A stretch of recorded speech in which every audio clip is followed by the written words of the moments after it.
मैं CS पटेल बृहन मुंबई महानगर पालिका वर्चुअल क्लास की ओर से आप सबका हार्दिक स्वागत करता हूं। बच्चों, वैश्विक महामारी के चलते इस वर्ष पठन पाठन का कार्यक्रम प्रभावित हो रहा है। ऐसे में हमारी बृहन मुंबई महानगर पालिका ने प्रत्येक विद्यार्थी तक ऑनलाइन शिक्षण पहुंचाने की व्यवस्था की है। तो आइए बच्चों शुरू करते हैं। बच्चों, स्क्रीन पर आप देख पा रहे हैं इतिहास और राजनीति शास्त्र कक्षा 9वीं की पाठ्य पुस्तक का फ्रंट पेज। तो आइए बच्चों, आज हम बात करेंगे कक्षा 9वीं की, और बच्चों जिसमें आज हम देखने वाले हैं हिस्ट्री यानी इतिहास। और बच्चों आज का पाठ है चौथा पाठ, आर्थिक विकास भाग 2 यानी इकोनॉमिक डेवलपमेंट पार्ट 2 आज हम देखने वाले हैं। तो बच्चों आर्थिक विकास भाग 1 आप पढ़ चुके हैं। बच्चों इस पाठ को आप पूरी तरह से समझने के लिए आर्थिक विकास भाग 1 अगर आपने नहीं पढ़ा है बच्चों तो इसी चैनल पर उपलब्ध है। जिस बच्चों चौथा पाठ आर्थिक विकास भाग 1 आप जरूर पढ़ लीजिए। उसके बाद ही बच्चों ये दूसरा भाग जो आज हम शुरू करने वाले हैं तो आप पढ़ेंगे तो पाठ को पूरी तरह से अच्छी तरह से समझ लेंगे। बच्चों आपको हम याद दिलाएं पार्ट 1 में हमने क्या पढ़ा था। आर्थिक विकास भाग 1 में बच्चों हमने सीखा था जिस बच्चों कि भारत ने आजादी के बाद किस तरह से इस बच्चों मिश्रित अर्थव्यवस्था स्वीकार की, यानी मिक्स्ड इकोनॉमी जिसे कहते हैं बच्चों, इसे स्वीकार किया। और बच्चों हमने विस्तार से देखा है पंचवर्षीय योजनाओं के बारे में भाग 1 में हमने पढ़ा है। इस बच्चों यानी 5 ईयर प्लान्स की अगर हम बात कर रहे हैं तो हमने विस्तार से देखा हुआ है। इस बच्चों हम वहां पर हमने योजना आयोग का मौलिक सिद्धांत ये देखा, योजना आयोग के उद्देश्यों की हमने बात की, तथा पंचवर्षीय योजनाएं बच्चों जो 5 ईयर प्लान्स थी उसके बारे में देखा। जैसे पहली पंचवर्षीय योजना 1951 से 1956 तक चली थी। इसके बाद दूसरी पंचवर्षीय योजना, तीसरी पंचवर्षीय योजना, इस तरह से बच्चों पंचवर्षीय योजनाओं को हमने इस चौथी, पांचवी, छठी, इस तरह से जो पंचवर्षीय योजना है बच्चों आप भाग 1 में यानी पार्ट 1 में आप विस्तार से आपने पढ़ा है। और बच्चों अगर आपने नहीं पढ़ा है तो जरूर पढ़ लीजिए। बच्चों उसी क्रम में हमने भाग 1 में राष्ट्रीयकरण की पृष्ठभूमि की बात की है। ये बच्चों वहां आप विस्तार से देखेंगे जिसमें 20 सूत्री कार्यक्रम जो कि 1 जुलाई 1975 को प्रधानमंत्री इंदिरा गांधी ने इस कार्यक्रम की घोषणा की थी बच्चों, वहां विस्तार से आपको देखने को मिलेगा। तो इसे आप देख लीजिए। इस बच्चों इस पाठ में हम शुरुआत करेंगे बच्चों भाग दूसरे में श्रमिकों की समस्याओं से शुरुआत करने वाले हैं। यस बच्चों, तो यहां आपको ध्यान रखना है कि अगर पार्ट 1 आपने नहीं पढ़ा है तो बच्चों जरूर उसे आप पढ़ लीजिए, जिससे इस पाठ को अच्छी तरह से आप समझ लेंगे। तो बच्चों मैं CS Patel virtual training centre MCGM Dadar Mumbai से। तो बच्चों उम्मीद करते हैं कि आप पार्ट 1 अच्छी तरह से पढ़ने के बाद पार्ट 2 पर आ जाएंगे। तो चलिए बच्चों पार्ट 2 आज हम शुरू करते हैं। ओके बच्चों, तो बच्चों क्रम की अगर बात करेंगे, हम इस क्रम में आगे बढ़ेंगे आर्थिक विकास के क्रम में। तो श्रमिकों की समस्या, इश्यूज ऑफ वर्कर्स की हम बात करेंगे। यानी बच्चों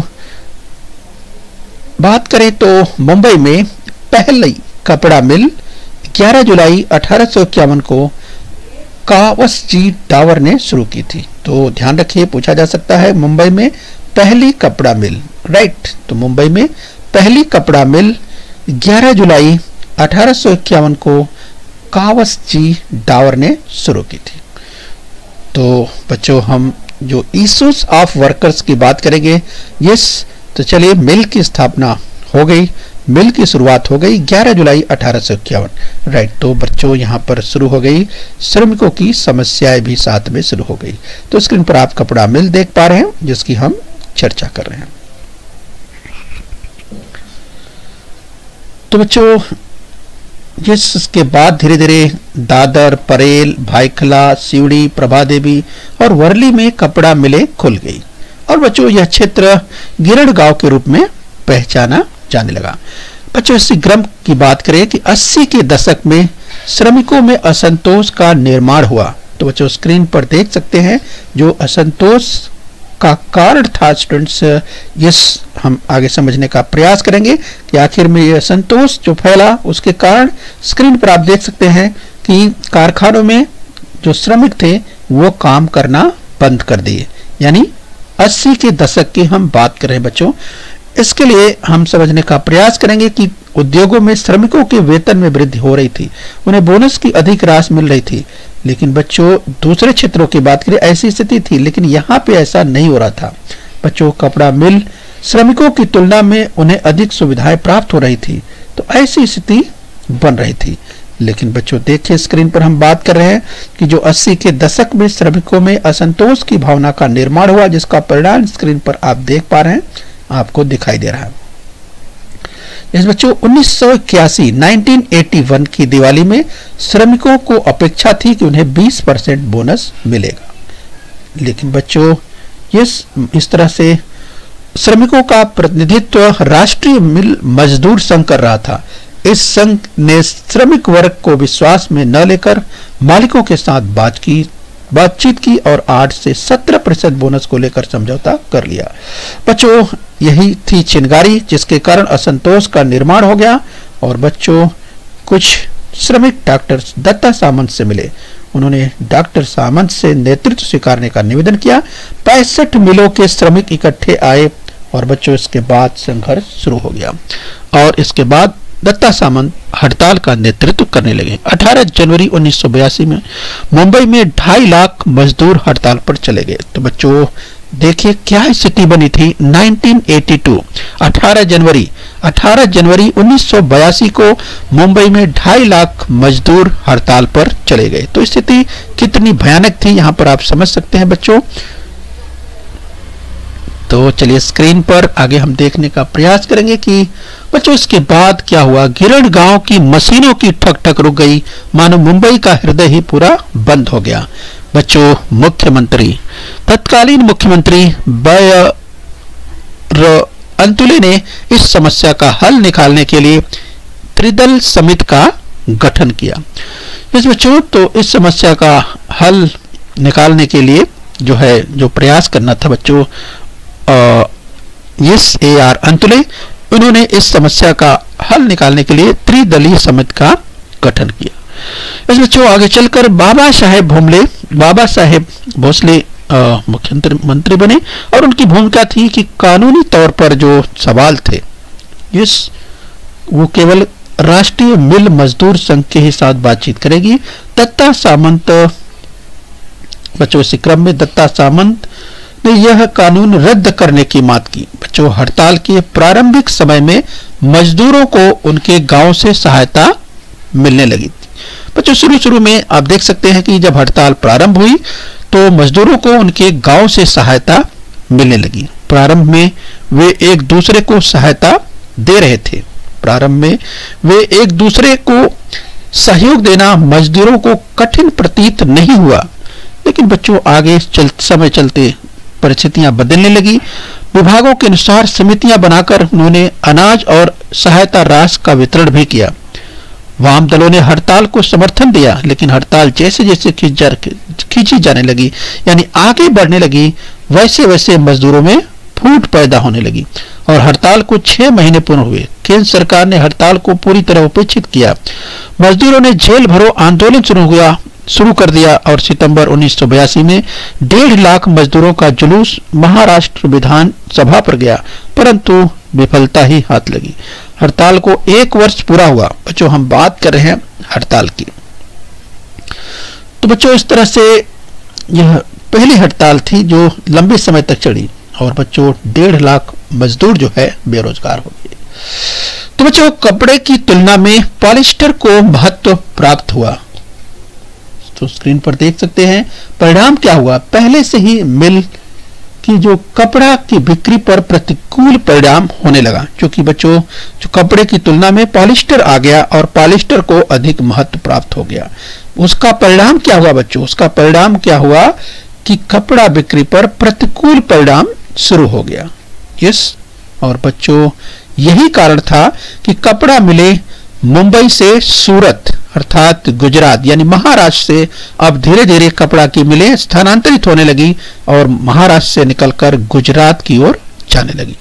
राइट, तो बच्चों देखिए सूरत की ओर, यानी स्क्रीन पर आप देख सकते हैं सूरत, तो कपड़ा मिले मुंबई से गुजरात में स्थलांतरित हो गई। तो बच्चों इस तरह से आप समझ सकते हैं कि किस तरह से यहाँ पर जो स्थिति बनी। और बच्चों केंद्र सरकार ने 13 मिलों का राष्ट्रीयकरण किया। इस समस्या को हल करने के लिए मध्यस्थ न्यायाधिकरण का गठन किया गया, परंतु इसमें भी सफलता नहीं मिली। बच्चों हम बात करेंगे न्यू इकोनॉमिक पॉलिसी की, नई आर्थिक नीति की। तो क्या है ये नई आर्थिक नीति, न्यू इकोनॉमिक पॉलिसी, हम समझने का प्रयास करेंगे। आधुनिक भारत के इतिहास में वर्ष 1991 बच्चों जो 90 के दशक की बात करें बहुत ही महत्वपूर्ण रहा है। 1991 की हम बात करें बच्चों बहुत ही महत्वपूर्ण रहा। और अगर इस दौरान हम बात करें कि यहां से शुरू होती है, यस अगर भारत की नई आर्थिक नीति की बात करें तो 1990 का दशक बहुत ही महत्वपूर्ण रहा है। 10वें लोकसभा चुनाव के बाद केंद्र में पीवी नरसिम्हा राव प्रधानमंत्री बने। यस 10वें लोकसभा चुनाव के बाद केंद्र में पीवी नरसिम्हा राव प्रधानमंत्री बने। और बच्चों उस समय भारत की आर्थिक स्थिति बड़ी विकट बनी हुई थी। यस यानी भारत की जो आर्थिक स्थिति थी बहुत ही विकट बनी हुई थी। तो देखिए रुपए का तेजी से अवमूल्यन हो रहा था और रुपया लगातार लुढ़कता चला जा रहा था। अगर अंतर्राष्ट्रीय बाजार की बात करें तो रुपया बहुत तेजी से गिर रहा था, यानी भारत की स्थिति बहुत ही विकट बनी हुई थी और भारत की स्थिति को संभालना जरूरी था। तो 90 दशक की हम बात करें बच्चों, पीवी नरसिम्हा राव से पहले पूर्व जो चंद्रशेखर की सरकार थी और इस सरकार के कार्यकाल में मुद्रास्फीति की दर 17% थी। तो बच्चों यहाँ पर इन्फ्लेशन रेट आप देख सकते हैं, मुद्रास्फीति की जो दर है वो बहुत बढ़ गई थी। 17% इन्फ्लेशन रेट हो गया था, जो कि देश के हित में बिल्कुल नहीं था। तो इस तरह से आर्थिक सुधार बहुत जरूरी था और बच्चों इसके लिए प्रयासों की जरूरत थी। और आर्थिक वृद्धि की जो दर थी वो 1.1 यस 1.1% से घट गई थी। तो यहाँ पर आप समझ सकते हैं भारत की जो आर्थिक वृद्धि थी उस पर भी तेजी से कह सकते हैं नुकसान हुआ। तो इसके लिए उपायों की जरूरत थी, तो रेमेडीज की जरूरत थी, उपाय योजना की जरूरत थी भारत की जो आर्थिक गति है उसको बढ़ाने के लिए। तो चलिए बच्चों इस स्थिति से उबरने के लिए पीवी नरसिम्हा राव ने डॉक्टर मनमोहन सिंह को वित्त मंत्री के रूप में नियुक्त किया।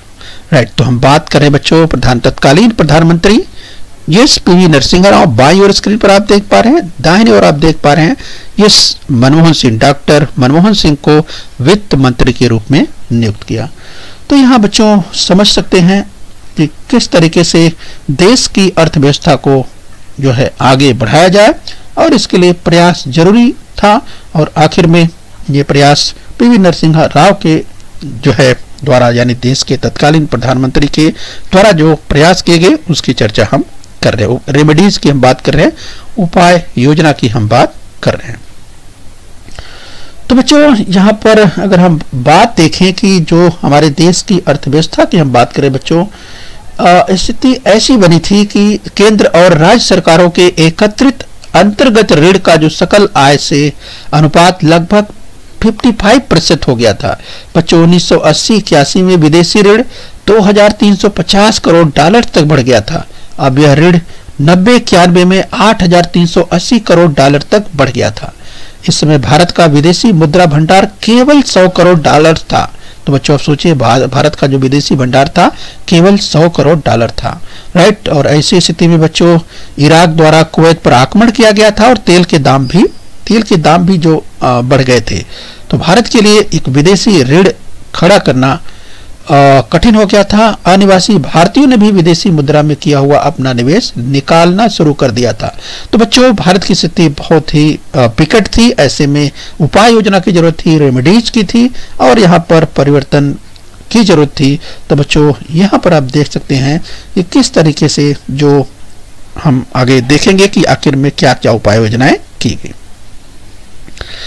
तो बच्चों यहाँ पर अगर हम बात करें सुधार की, तो डॉक्टर मनमोहन सिंह ने त्रुटि सुधार उपाय योजना जिसे करेक्टिव मेजर्स बच्चों बनाई, स्थितियों में परिवर्तन प्रारंभ हुआ। उन्होंने विदेशी निवेश पर प्रतिबंध हटा दिया। तो सबसे पहले बच्चों जो भारत का विदेशी निवेश था, जो फॉरेनर्स इन्वेस्टमेंट करते थे बच्चों, उस पे से जो प्रतिबंध था उस प्रतिबंध को हटा दिया, और इसलिए अब जो है वो फॉरेनर यानी जो विदेशी निवेश था, फॉरेन इन्वेस्टमेंट था, वो तेजी से बढ़ने लगा। तो बच्चों इस तरह से उद्योग में प्रचलित अनुज्ञप्त प्रणाली जिसे लाइसेंस सिस्टम कहते हैं बच्चों, ये उसमें काफी ढील दी गई और केवल 18 उद्योगों तक सीमित रखा गया। राइट, इस तरीके से जो परिवर्तन थे, उद्योग क्षेत्र में प्रचलित अनुज्ञप्त प्रणाली थी उसमें केवल 18 उद्योगों तक ही उसे सीमित कर दिया गया। बच्चों सार्वजनिक उद्योगों के क्षेत्र में जो लाभ घटता जा रहा था और श्रमिकों की कार्यक्षमता प्रभावित हो रही थी, इसे ध्यान में रख करके बच्चों सार्वजनिक उद्योग क्षेत्र निजी उद्योग क्षेत्र के लिए खोल दिए गए। शेयर बाजार पर नियंत्रण लाने के लिए 1992 में हम देखेंगे कि किस तरह से जो प्रयास किया गया उसकी बात करेंगे। सार्वजनिक क्षेत्र उद्योग जो है निजी क्षेत्र उद्योग के लिए खोल दिए गए क्योंकि लगातार घाटा हो रहा था। राइट, तो हम जो बात कर रहे थे ये securities and exchange board of India, SEBI, भारतीय प्रतिभूति और विनिमय बोर्ड की बात करें बच्चों, तो यहां पर ये 1992 में सेबी अर्थात securities and exchange board of India इसका गठन किया और नेशनल स्टॉक एक्सचेंज का जो है संगणकीकरण अर्थात कंप्यूटरकरण कह सकते हैं, संगणकीकरण, तो बच्चों उसे कंप्यूटरीकृत किया गया। मंदी के संकट को दूर करने को वरीयता दी जाने लगी। इस तरह से सुधारों की अगर बात करें बच्चों, रेमेडीज की बात करें, उपाय योजनाओं की बात करें तो तेजी से कार्य किया जाने लगा। तो बच्चों फॉरेन इन्वेस्टमेंट बढ़ा, यस, अब धीरे धीरे अर्थव्यवस्था में सुधार होने लगा। जो अर्थव्यवस्था तेजी से लुढ़क रही थी अब उसमें से विदेशी निवेशक भी आए और अर्थव्यवस्था ने धीरे धीरे रफ्तार पकड़ना शुरू कर दी। डॉक्टर मनमोहन सिंह ने अपने प्रथम वित्त मंत्री के पद के कार्यकाल में भारत के विदेशी निवेश में वृद्धि हुई। राइट, तो यहाँ पर आप देख सकते हैं कि बैंक ऑफ इंग्लैंड में गिरवी रखा जो अपना सोना था बच्चों, जो स्वर्ण था, जो बैंक ऑफ इंग्लैंड में गिरवी रखा गया था, उस सोने को, उस गोल्ड को लाना जरूरी था और इसके लिए वो प्रयास करके लाया भी गया। वर्ल्ड ट्रेड ऑर्गेनाइजेशन बच्चों अगर बात करें WTO, वर्ल्ड ट्रेड ऑर्गेनाइजेशन की हम बात करें, यस, तो चलिए वर्ल्ड ट्रेड ऑर्गेनाइजेशन की बात कर रहे हैं। WTO यानी बच्चों वर्ल्ड ट्रेड ऑर्गेनाइजेशन की बात करें तो भारत ने वर्ष 1995 में वर्ल्ड ट्रेड ऑर्गेनाइजेशन का सदस्य स्वीकार किया। यस, 1995 में भारत ने वर्ल्ड ट्रेड ऑर्गेनाइजेशन का सदस्यत्व स्वीकार किया। यस, ध्यान रखिए 1995 WTO। तो इस तरह से भारत ने 1995 वर्ल्ड ट्रेड ऑर्गेनाइजेशन का सदस्य जो था वो स्वीकार किया। इस वर्ल्ड ट्रेड ऑर्गेनाइजेशन का सिंबल आप स्क्रीन पर देख पा रहे हैं, ये इसका लोगो है दाहिनी ओर स्क्रीन पर जो देख पा रहे हैं। तो बच्चों उसका उद्देश्य था कि अलग अलग देशों के बीच चलने वाले व्यापार को मुक्त बंधन रहित बनाना, अंतर्राष्ट्रीय मुक्त व्यापार में बाधा बनने वाले और भेदभाव उत्पन्न करने वाले कानून और नियमों, बंधनों को, नीतियों को समाप्त कर देना, इस तरह से वैश्विक व्यापार का विधिवत बहुपक्षीय व्यवस्था द्वारा नियमन करना। राइट, तो आगे हम देखने का प्रयास करेंगे बच्चों। अगर हम वर्ल्ड ट्रेड ऑर्गेनाइजेशन WTO की बात कर रहे हैं तो बच्चों WTO के अस्तित्व में आने के पूर्व GATT, यस बच्चों ध्यान रखिए, WTO अर्थात वर्ल्ड ट्रेड ऑर्गेनाइजेशन के अस्तित्व में आने के पूर्व GATT अर्थात general agreement on tariffs and trade, GATT बहुत चर्चित नाम है। यस, ये अस्तित्व में था बच्चों, ध्यान रखिए हम इसकी बात करें तो GATT अक्सर परीक्षा में पूछा भी जाता है। GATT का फुल फॉर्म, G से जनरल, A से एग्रीमेंट ऑन और T से टैरिफ्स एंड और T से ट्रेड, GATT। राइट, ध्यान रखिए general agreement on tariffs and trade. इस तरह से जो GATT अर्थात जो GATT का फुल फॉर्म है, ध्यान रखिए पूछा जा सकता है, general agreement on tariffs and trade.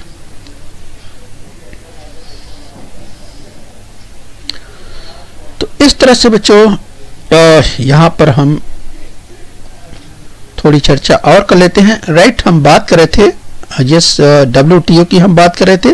तो इस तरह से बच्चों विश्व व्यापार संगठन के नियम, प्रावधान, अनुदान, आयात निर्यात, विदेशी निवेश, संरक्षित क्षेत्र, कृषि, तकनीकी, विज्ञान और सेवाओं की अगर बात करें इससे संबंधित है। और भारत के सदस्य बनने के बाद बिजली, जल, परिवहन, शिक्षा और स्वास्थ्य क्षेत्रों की बड़ी शीघ्रता से इसमें व्यापारीकरण हुआ। और इस तरह से बच्चों विश्व व्यापार संगठन के चलते हुए अगर भारत की बात करें, भारत ने आगे चल करके दक्षिण एशियाई व्यापार प्रधानता अनुबंध, south Asia preferential trading agreement, जिसे SAPTA उस पर हस्ताक्षर किए। और इस तरह से भारत ने सार्क देशों के साथ विभिन्न वस्तुओं के आयात पर लगे प्रतिबंध को हटा दिया, आयात शुल्क में छूट दी, भारत के बीमा क्षेत्र निजी और विदेशी निवेश के लिए खोल दिए। इस तरह से बच्चों भारत जो है अगर वैश्वीकरण की दौड़ की बात करें तो उस क्षेत्र में भारत जो है तेजी से आगे बढ़ने लगा। राइट, तो चलिए बच्चों अब हम अभ्यास कर लेते हैं यहाँ पे। तो चलिए स्क्रीन पर आपके पास बच्चों उचित विकल्प चुनना है। जैसे 1 जुलाई 1975 को 20 सूत्रीय कार्यक्रम की घोषणा टेस्ट ने किसने की? राइट, तो बच्चों 20 सूत्रीय कार्यक्रम की चर्चा हमने शुरू में ही की थी। तो 4 विकल्प आपके पास हैं, पंडित नेहरू, दूसरा है लाल बहादुर शास्त्री, तीसरा विकल्प है इंदिरा गांधी, चौथा विकल्प है PV नरसिम्हा राव। राइट बच्चों, याद कीजिए 1 जुलाई 1975 को 20 सूत्रीय कार्यक्रम किसके द्वारा घोषित किया गया था? ये 4 विकल्प आपके पास हैं, तो मुझे लगता है आपको याद आ गया होगा। तो उस समय तत्कालीन प्रधानमंत्री 1 जुलाई 1975 इंदिरा गांधी, तो इंदिरा गांधी ने 20 सूत्रीय कार्यक्रम घोषित किया था। तो चलिए बच्चों याद रखिए इसे, आगे बढ़ेंगे इसी क्रम में।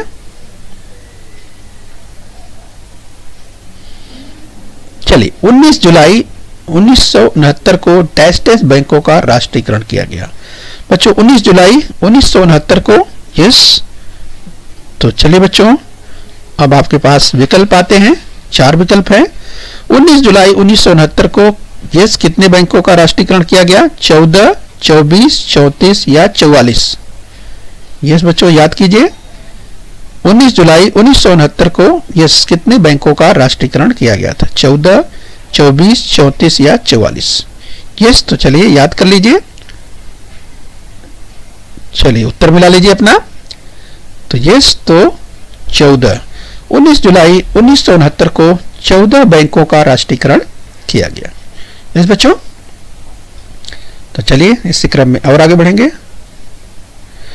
बच्चों निम्न में से अर्थात निम्नलिखित में से असंगत जोड़ी पहचानना है और उसे लिखना है। अब जरा ध्यान से देखिए, इसमें असंगत पूछा जा रहा है। तो पहला देखिए, कावस जी डावर इस्पात का कारखाना, डॉक्टर दत्ता सामंत मिल मजदूरों का नेतृत्व, नाम लोखंडे मिल मजदूरों की छुट्टी, नारायण सुर्वे कविताओं द्वारा श्रमिकों का जीवन दर्शन। तो बच्चों याद कीजिए इसमें 4 जो दिए हैं बाईं ओर और 4 उनके सामने दिया हुआ है। तो इनका संबंध, जैसे कावस जी डावर इस्पात का कारखाना, मुझे लगता है कि आपको याद आ रहा होगा। डॉक्टर दत्ता सामंत मिल मजदूरों का नेतृत्व, नाम लोखंडे मिल मजदूरों की छुट्टी और नारायण सुर्वे कविताओं द्वारा श्रमिकों का जीवन दर्शन। तो बच्चों आपको याद आ गया होगा। बहुत ही आसानी से आपने उत्तर खोज लिया होगा। तो चलिए मिलाइए अपना उत्तर, यही है। चलिए स्टार का निशान जहां लगा है यही असंगत जोड़ी है, यानी कावस जी डावर इस्पात का कारखाना बच्चों ये असत्य है। बाकी सब जो है वो संगत है, यही असंगत है। राइट, तो बच्चों आपको याद आ गया होगा। इस्पात का कारखाना नहीं, बस बच्चों आपको याद आया होगा कि कावस जी डावर जिन्होंने कपड़े की मिल की शुरुआत की थी। आइए बच्चों इस क्रम में हम आगे बढ़ेंगे। निम्नलिखित कथन सत्य है या असत्य बताना है। यदि कथन असत्य है तो सत्य करके लिखना भी है। अब चलिए स्क्रीन पर देखिए, मुंबई में पहली कपड़ा मिल 11 जुलाई 1851 को कावस जी डावर ने शुरू की। चलिए बच्चों मुझे लगता है कि आपको याद आ गया होगा, 11 जुलाई 1851 को पहली कपड़ा मिल 11 जुलाई 1851 को कावसजी डावर ने शुरू की। तो बच्चों याद कीजिए। यस, आपको मुझे लगता है याद आ गया होगा। यह कथन बिल्कुल सत्य है। मुंबई में पहली कपड़ा मिल 11 जुलाई 1851 को कावसजी डावर ने शुरू की। यह कथन बिल्कुल सत्य है। तो चलिए बच्चों, इसी क्रम में हम और आगे बढ़ेंगे। आइए स्क्रीन पर और एक कथन देखते हैं। चलिए, निम्नलिखित कथन सत्य है या असत्य बताना है। यदि कथन असत्य है तो उसे सत्य करके लिखना है। इस बच्चों, 18 जनवरी 1928 को मुंबई में 2.5 लाख मजदूर हड़ताल पर चले गए। याद कीजिए बच्चों, 18 जनवरी 1928। तो सोचिए कि क्या यह कथन सत्य है। आप याद कीजिए, हम आपको पॉइंटर की मदद से पॉइंट आउट करते हैं। यस, यहां दिया हुआ है 18 जनवरी 1928। याद कीजिए, 18 जनवरी 1928। क्या यह कथन सत्य है? मुझे लगता है आपको याद आ गया होगा, इसकी चर्चा हमने की थी। यस, तो बच्चों अपना उत्तर मिलाइए। यस, तो यह कथन असत्य है। 18 जनवरी 1928 नहीं, 18 जनवरी 1982। राइट। तो ध्यान रखिए, जो सही उत्तर है, इस तरह से आपको सही करके लिखना है। 18 जनवरी 1982 है, 1982। 18 जनवरी 1982 को मुंबई में 2.5 लाख मजदूर हड़ताल पर चले गए थे। तो बच्चों हम उम्मीद करते हैं आपने इस पाठ को समझ लिया है। तो बच्चों, अगर आपको अच्छा लगा है तो आप लाइक कर दीजिए। और बच्चों यस, अगर आपको बच्चों कहीं कोई समझ में नहीं आया है तो बच्चों आप नीचे कमेंट में लिख सकते हैं। यस बच्चों, और बच्चों तो खूब मेहनत करते रहिए। यस बच्चों, और सुरक्षित रहिए। तो ओके बच्चों। बृहन मुंबई महानगर पालिका के इस चैनल को सब्सक्राइब कर लीजिए और बेल आइकन प्रेस कर लीजिए। तो बच्चों, हम उम्मीद करते हैं यहां तक आपने समझ लिया है। आगे फिर मिलेंगे। आज के लिए इतना ही। Thank you very much.